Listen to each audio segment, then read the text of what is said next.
कभी कभी भगवान की कृपा अचानक हो जाती है, बिना किसी हेतु के, बिना किसी कारण के। अच्छा, भगवान की कृपा हम पर हुई, इसका क्या सबूत है? बोले भगवान की कथा, भगवान की कृपा हम पर हुई, इसका सबूत यही है कि भगवान की कथा हमें प्राप्त हो रही है। यही ईश्वर की कृपा का प्रमाण है, क्योंकि बिना कृपा के भगवान की कथा संभव नहीं है। रामचरितमानस में गोस्वामी जी लिखते हैं, बिनु सत्संग विवेक न होई, राम कृपा बिनु सुलभ न सोई। बिना सत्संग के विवेक नहीं होता, और विवेक कब जागता है? जब राम की कृपा होती है। सत्संग बिना ईश्वर की कृपा के, बिना भगवत कृपा के संभव नहीं है। आप कोई लाख बार कहे कि सत्संग हमें यूं ही मिल गया, मान्य नहीं होगा। भगवान की कथा तब ही प्राप्त होती है जब भगवान की विशेष कृपा होती है, नहीं तो सत्संग मिलना बड़ा मुश्किल है। सत्संग का फल क्या है? सत्संग का पुण्य क्या है? ये रामचरितमानस में गोस्वामी जी लिखते हैं कि तात स्वर्ग अपवर्ग सुख, धरिय तुलायक अंग, तूल न ताहि सकल मिली, जो सुख लव सत्संग। एक पलड़े पर आप तमाम स्वर्ग के संपदाओं को, सुखों को रख दीजिए, और दूसरे पलड़े पर एक घड़ी के सत्संग को, एक घड़ी मतलब 24 मिनट की एक घड़ी होती है, 24, एक घड़ी आधी घड़ी, आधे के पुनियाद, तुलसी चर्चा राम की हरहि कोटि अपराध। एक घड़ी 24 मिनट, आधी घड़ी 12 मिनट, 12 मिनट, आधे की पुनियाद मतलब 12 के आधे 6 मिनट का सत्संग आपने यदि किया तो 6 मिनट के सत्संग से जो पुण्य आपको प्राप्त होगा, उस पुण्य को आप एक पलड़े पर रख दोगे तो स्वर्ग का सारा सुख भी उस 6 मिनट के पुण्य के सामने फीका पड़ जाएगा। ये गोस्वामी जी के कहने का तात्पर्य है। 6 मिनट के सत्संग का पुण्य आप लोग नहीं जानते कि कितना बड़ा है। आपको जरूर आपके किसी जन्म के पुण्य जाग गए हैं, भगवत कृपा हो गई कि सत्संग प्राप्त हो गया। इसी की व्याख्या में गोस्वामी जी ने भागवत की कथा सुनी। सुखदेव भगवान ने राजा परीक्षित को भागवत सुनाई। तो भागवत में एक प्रसंग है, अभी मैं आपको सुनाऊंगा कि एक बार शुकताल में राजा परीक्षित को भागवत सुखदेव भगवान सुना रहे थे। तभी इंद्र ने बृहस्पति जी से पूछा अपने गुरुदेव से कि गुरुदेव ये बताइए, ये क्या चल रहा है मृत्यु लोक में, क्या चल रहा है ये? तो उन्होंने कहा कि ये भागवत चल रही है। भागवत चल रही है? हाँ। इंद्र बोले ये भागवत क्या होती है? तब बृहस्पति जी ने कहा, इंद्र यदि कोई भागवत श्रवण कर ले तो उसकी 21 पीढ़ियां तर जाती हैं, स्वर्ग से भी श्रेष्ठ उसे भगवान का वैकुंठ धाम प्राप्त हो जाता है, गोलोक धाम भी प्राप्त हो जाता है भागवत से। इंद्र बोली राम राम, ये तो बड़े फायदे का सब्जेक्ट है। अच्छा, इंद्र को तो लालच बहुत रहती है कि हमें स्वर्ग से भी अच्छा क्या मिल जाए। तो इंद्र ने कहा ठीक है गुरुदेव, हम सुखदेव जी को लालच देते हैं, वो हमें यदि ये भागवत सुना देंगे तो हम उन्हें अमृत का कलश दे देंगे। क्योंकि राजा इंद्र को पता चल गया कि भागवत सुनने वाले को बैकुंठ मिलता है, और बैकुंठ तो हाँ किससे ज्यादा है भाई? देखो क्या होता है, जैसे राज्य सरकार होती है ना, फिर होती है केंद्र सरकार। तो राज्य सरकार से ज्यादा महत्व किसका होता है? केंद्र सरकार का। तो इंद्र जो है वो राज्य सरकार है, और जो गोलोक धाम है, वैकुंठ है, केंद्र सरकार है, परमात्मा की सरकार है वहां पर। तो इंद्र भी सम्मिलित होना चाहते हैं कि भाई हम भी केंद्र में चले जाएं। भाई राज्य का मंत्री जो होता है ना, वो केंद्र में जाना चाहता है। हर राज्य के मंत्री की यही अभिलाषा है कि वो एक बार सांसद भवन में जावे और वहां पर अपना नाम दर्ज कराए। हर राज्य मंत्री की अभिलाषा है कि वो केंद्र में जावे, एक बार केंद्र का मंत्री बन जाए। उसी प्रकार इंद्र जो है वो राज्य के मंत्री हैं। राज्य एक छोटा सा राज्य है, जैसे दिल्ली एक छोटा सा राज्य है। दिल्ली के छोटे से राज्य में ऐसी स्वर्ग भी एक छोटा सा राज्य है, उसके मुख्यमंत्री इंद्र महाराज हैं। इंद्र वहां के मुख्यमंत्री हैं।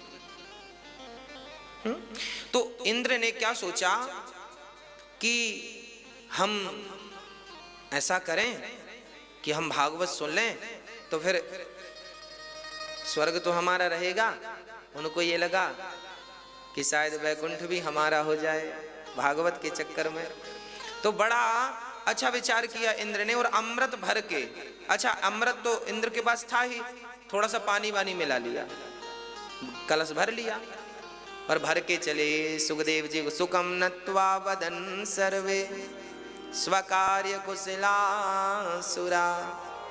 अपना कार्य करने में जो कुशल हैं देवता, अच्छा देवता इंद्र जो है ना अपने काम को करने में बड़े कुशल हैं, बड़े चतुर व्यक्ति हैं, अपना काम बना लेते हैं कैसे भी करके। अब चले सुखदेव जी को नमस्कार किया। सुखदेव जी नमस्कार, नमो नारायण, जय श्रीमन नारायण। सुखदेव जी बोले इंद्र राम राम जी, बैठो बैठो बैठो। कैसे आगमन हुआ? प्रभु जी सुने आपने कथा सुनानी शुरू की, हम चले आए। अच्छा सुखदेव भगवान बोले तो देखो परीक्षित बैठे हैं मुख्य यजमान बन के, ये सभी संत लोग बैठे, आप भी कहीं जगह मिल जाए तो बालू में बैठ जाओ, क्योंकि वहां बोरा फट्टी बिछाने को बिछा तो थी नहीं, सबको बालू में बैठना, बैठ जाओ। इंद्र को लगा राम राम। अच्छा इंद्र को क्या, जो बड़े पद पे चला जाता है ना वो सब बराबर में सबके साथ बैठने में हिचकिचाता है। इंद्र को लगा मैं तो इंद्र का राजा हूँ, इन सब के बराबर में कैसे बैठूं। तो उन्होंने कहा गुरुदेव हमें कथा सुना दो, किसी को मत सुनाओ, इसके बदले दक्षिणा में जो चाहिए दूंगा। ये अमृत लाया हूँ, स्वर्ग से अमृत लेकर आया हूँ। इंद्र बोले अमृत ले लो। तब सुखदेव जी ने कहा वाह इंद्र, देखो सुखदेव जी बड़े मुस्कुराए, प्रसन्न भये और इंद्र की तरफ देख करके सुखदेव भगवान ने कहा वाह इंद्र, हमने तो सुना था तुम चतुर हो, पर आज तो हमने देख लिया तुम महाचतुर हो। कैसे? बोले देखो आप यहाँ आए हो और ये अमृत लेकर आए हो। अरे भाई अदला बदली एवं विनिमय जाते सुधा राज्ञा प्रपीयताम। अदला बदली भी वहां होती है जहां वस्तु एक सी होती है, एक सी कीमत की, है ना। अब आपके पास है हीरा और हमारे पास है कांच का टुकड़ा, तो हम आपसे कहें साहब अपना हीरा हमें दे दो, कांच का टुकड़ा हमसे ले लो। तो क्या ऐसी अदला बदली होती है क्या? अब किसी के पास अल्टो है गाड़ी और किसी के पास BMW है, तो कहे भाई अल्टा पल्टी कर लो, तो हमारी तुम ले लो, तुम्हारी तो कैसे भाई, बराबर की होती तो ले भी लेते। अदला बदली बराबर की। एवं विनिमय जाते सुधाराज्ञा प्रपीयताम। क्या करें अब बराबर की। क्वा सुधा क्व कथा लोके क्व कांचः क्व मणिर्महान ब्रह्मरातो विचार्यैवं तदा देवांज हास हा हा हा। सुखदेव भगवान को हंसी आ गई, हंस पड़े सुखदेव भगवान। क्यों? सुखदेव जी को हंसी आ गई इंद्र की मूर्खता पर। कितना मूर्ख व्यक्ति, इसको कौन बना दिया इंद्र का राजा? देव इंद्र स्वर्ग का राजा किसने बना दिया इसे? बड़ा मूर्ख व्यक्ति है। अच्छा क्यों मूर्ख है इंद्र? इंद्र तो बड़े विद्वान है। बोले ये मूर्ख इसलिए है क्योंकि भागवत के बदले ये तुच्छ सा अमृत देना चाहता है। अरे स्वर्ग के अमृत की भी कोई वैल्यू नहीं है, स्वर्ग का अमृत फीका है इसके सामने। सुखदेव जी ने कहा इंद्र यदि प्रेमी बनकर आते तो मैं सुना आपको कथा सुना देता, पर आप तो सौदागर बन के आ गए। और सुनो अब आप यहां से जाओ, आप इस कथा के अधिकारी ही नहीं हैं। इंद्र को बड़ा बुरा लगा, राम राम सारी समाज में मेरा अपमान कर दिया, मेरी तो बड़ी इमेज है, मैं तो बड़ा पावरफुल व्यक्ति हूं, पर यहाँ तो मेरी बिल्कुल बेइज्जती हो गई। इंद्र को बड़ा बुरा लगा, अब क्या करें क्या करें, माथा पीटने लगे, चले गए इंद्र। कहने का तात्पर्य यह है कि सुखदेव जी ने ये भागवत की कथा इंद्र को इसलिए नहीं सुनाई क्योंकि इंद्र इसके अधिकारी नहीं है, क्योंकि इंद्र योगी नहीं है। स्वर्ग में रहने वाला व्यक्ति क्या करता है, सुरा और सुंदरी, वहां तो आराम से सुरा पियो और सुंदरियां हैं, अप्सराएं हैं, उनके संग रमण करो। तो जो भोगों में मन लगाए बैठे हैं, इंद्र का मन कोई अच्छा थोड़ी है। इंद्र का मन अच्छा होता तो ये इंद्र अहिल्या के पास क्यों आते? स्वर्ग के राजा भी मृत्यु लोक की स्त्री पर मोहित हो गए और अहिल्या के पास आ गए कि ये महिला बड़ी सुंदर है। अब देखो, जो स्वर्ग का राजा महिलाओं पर लट्टू हो जाए, ये लट्टू लोग, स्त्री लंपट लोग थोड़ी इस कथा के अधिकारी हैं। तब सुखदेव जी ने कहा, ना इंद्र, आप इस कथा के अधिकारी नहीं हैं। याद रखना भक्तों, हृदय में काम को रखकर यदि भागवत सुनी जाए तो उस भागवत का कोई अर्थ नहीं है, और हृदय में राम को रख के भागवत सुनी जाए तो वो भागवत फलदायी है। भागवत सुनने का अधिकारी कौन है, भागवत में पहले यही बताया गया है। भागवत सबके बस की नहीं है। हाँ, सुनने को तो सब सुन लेंगे, अच्छी बात है, पर भागवत के परम तत्व को वही समझ पाएगा, भगवान का साक्षात्कार वही कर पाएगा जिसका चित्त बिल्कुल शुद्ध है, निष्कलंक है, जिसका चित्त बिल्कुल शांत हो चुका है। जब पानी स्थिर हो जाता है, ना हवा चलती है, ना कोई कंकड़ पत्थर की लहर होती है, जब पानी बिल्कुल शांत होता है तो उस शांत जल में आप जरा झांक कर देखना, आपका चेहरा बिल्कुल स्पष्ट दिखेगा। हाँ या ना? दिखता ना, बिल्कुल साफ दिखता है, कांच दर्पण की तरह दिखता है। हाँ कि ना? बिल्कुल साफ दिखता है, पानी स्वच्छ है और बिल्कुल शांत है, तो आपका चित्र, आपका प्रतिबिंब बिल्कुल स्पष्ट दिखता है। उसी प्रकार मन जब शांत हो जाता है, बिल्कुल निर्मल हो जाता है, तो उस शांत और निर्मल मन में परमात्मा की छवि बिल्कुल स्पष्ट दिखने लगती है। परमात्मा बाहर नहीं, आपके भीतर स्पष्ट दिखने लगता है। भागवत सुनने के अधिकारी परीक्षित जी तो थे, साधु संत तो थे, सदगृहस्थी भी थे। वो गृहस्थी लोग अधिकारी हैं जो बड़े सदाचारी हैं। गृहस्थी दो प्रकार के होते हैं, एक सदाचारी, एक दुराचारी। तो जो भगवान, जो पत्नी और पति और बच्चों के संग रहकर भगवत चिंतन करते हैं, ईमानदारी से अपना भरण पोषण करते हैं, किसी का दिल नहीं दुखाते, अधिक क्रोध नहीं करते, अधिक लोभ नहीं करते, सदा भगवान के आश्रित रहते हैं, इन्हें तो सदग्रंथी, इन्हें तो सदगृहस्थी कहते हैं, सदाचारी कहते हैं। और जो गृहस्थ जीवन में रह करके केवल क्रोध करते हैं, दूसरों को लूटते हैं, दूसरों पर अत्याचार करते हैं, निर्दयी होते हैं, इन्हें तो दुराचारी कहते हैं, है ना? तो सुखदेव भगवान कहते हैं, इंद्र आप अधिकारी नहीं हैं। और राजा परीक्षित को जब भागवत सुनाई 7 दिन की, तो राजा परीक्षित का सीधे भगवान के निज धाम में वास हो गया, निज धाम परमात्मा के सीधे धाम में पहुंच गए। इंद्र को बड़ा आश्चर्य लगा कि भागवत सुनने से ये कैसा है। अब मैं आपको दोनों चीजों के बारे में समझाता हूं। भाई, स्वर्ग का अमृत कोई पी लेगा तो वो अमर तो हो जाएगा, पर उस अमरता की भी एक अवधि है।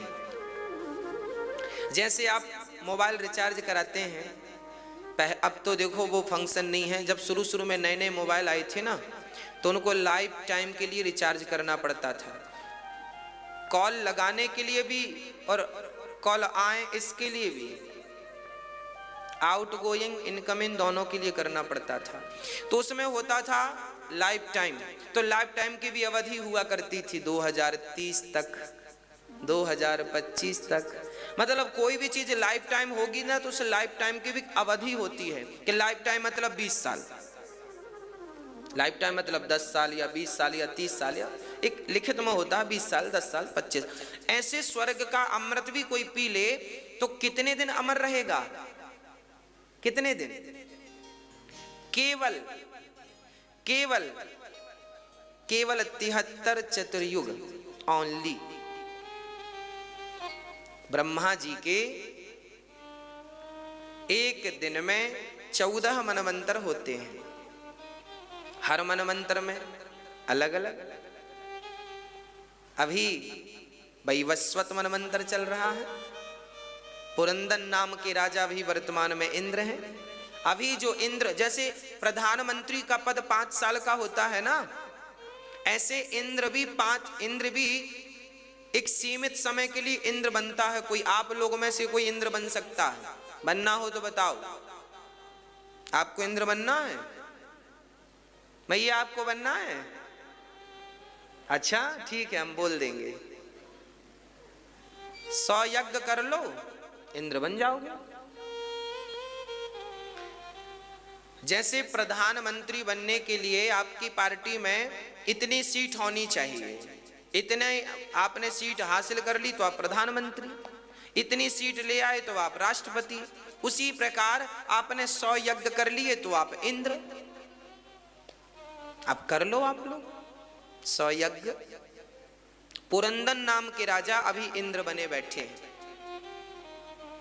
ये जो कथा है, जो इंद्र आए थे सुखदेव जी के पास, ये पुरंदन नाम के इंद्र आए थे और इन्हीं को भगवान सुखदेव जी ने कहा जाओ। और 7 दिन में जब राजा परीक्षित की सदगति हुई तो इन इंद्र ने एक तराजू बांधी स्वर्ग लोक में, एक पलड़े पर भागवत जी को रखा, दूसरे पलड़े पर स्वर्ग के। देखो इंद्र को बड़ा अहंकार, देखो तो मेरे से बड़ा कौन आ गया। और जब तौल कर देखा तो स्वर्ग का कल्प वृक्ष, सोना चांदी सब चढ़ा दिया, पर भागवत का पलड़ा भारी रहा। तब इंद्र ने भगवान को प्रणाम किया, प्रभु क्या अपराध हो गया हमसे, ये तौल बराबर का क्यों नहीं हो रहा है। तब भागवत से भगवान प्रकट हो गए। बोलिए भागवत भगवान की। और इंद्र से कहते हैं, इंद्र